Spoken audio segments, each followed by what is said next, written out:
நான் கேட்கிற கேள்வி மதுரை தொகுதியில் இருக்கிற சின்ன குழந்தையோட கேட்கும். குண்டு குழிமான சாலைகள் நான் சொல்லி தெரியணும் அவசியம் இல்ல. சாலையில் வர கழிவு நீர் நம்ம கண்ணுக்கே தெரியுது. கழிப்பறை இல்ல. வர்ற மதுரை மீனாட்சி அம்மன் கோயிலுக்கு வர மக்களுக்கும் பக்தர்களுக்கும் ஒரு கழிப்பறை வசதி கிடையாது, பார்க்கிங் வசதி கிடையாது, ஒரு சுகாதாரம் இல்ல. வைகை யாரு பார்த்தா குப்பை யாரா மாறிட்டு இருக்கு. இதெல்லாம் நான் சொல்லிதான் தெரியணும் அவசியம் இல்ல. இதனால அறியாமை இல்ல.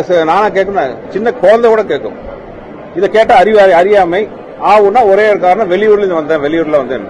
உள்ளூர்ல இருந்துட்டு என்ன தப்பாங்க இவ்வளவு வருஷமா? 2 டேர்ம் எம்எல்ஏ, போன டைம்ல பைனான்ஸ் மினிஸ்டர், சர்வ அதிகாரம் மிக்க ஒரு மினிஸ்டர் இருந்துட்டு மதுரைக்கு செய்ய வேண்டிய ஒரு அடிப்படையான நலத்திட்டங்கள் உதவியே பண்ணல. நீங்க பெரிய பெரிய விஷயத்தெல்லாம் விட்டுருங்க. பெரிய நீங்க தொழிற்சாலை கொண்டு வரல, அது வரல, நம்ம குற்றம் சொல்லல. நாம் முதல் காரியமா மக்களுக்கு தேவையான அடிப்படை தேவைகளே நிறைவேற்ற முடியாத அவர் என்ன பார்த்து அறியாமைன்னு சொல்றாரு.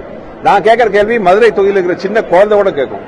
இதுக்கு பெரிய படித்த அறிவு அமெரிக்காலயும் லண்டன்லயும் போய் 25 வருஷம் படிச்சுட்டு வந்தா கேட்கணும் அவசியம் இல்ல. அறிவு இருக்கிற எந்த மனுஷனும் கேட்க முடியும். மத்திய அரசு கூட சண்டையை போட்டு எந்த நலத்திட்ட உதவியும் வரவிடாம பண்ணிட்டு இப்போ உட்காந்துட்டு வேட்பாளர் சொல்றாரு, எதிர்கட்சி வேட்பாளர் சொல்றாரு, என்னால எந்த நலத்திட்டத்தையும் கொண்டு வர முடியல, எனக்கு பிரஷர், அப்படி பொலிட்டிக்கல் பிரஷர்.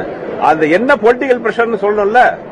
யார் உங்களை நலத்திட்டங்களை கொண்டு வர முடியாம தடுக்கிறது யாரு? அதை சொல்லுங்க.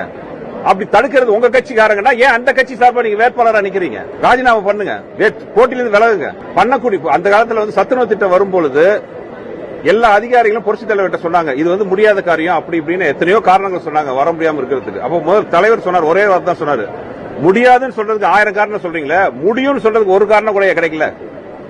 அதுதான் இப்ப நான் கேட்கிறேன். இந்த 5 வருஷமா நீங்க அமைச்சரா இருந்துட்டு எந்த வித நல்ல விஷயத்தையும் பண்ணாம இருந்துட்டு இப்போ உட்காந்து 5 வருஷம் கழிச்சு மறுபடியும் அடுத்த எலெக்ஷனுக்கு வாய்ப்பு கேட்கும் போது என்னால எந்த நலத்திட்டத்தையும் கொண்டாட முடியல, அதுக்கு நிறைய பிரஷர் இருக்குன்னு சொல்றாருன்னா இது என்ன? இது மக்கள் எல்லாம் என்ன நினைச்சிட்டு இருக்காங்கன்னு எனக்கு புரியல.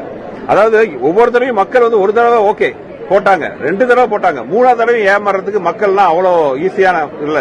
மக்கள் சக்தி என்னங்கிறது இந்த எலெக்ஷன்ல காட்டுவாங்க.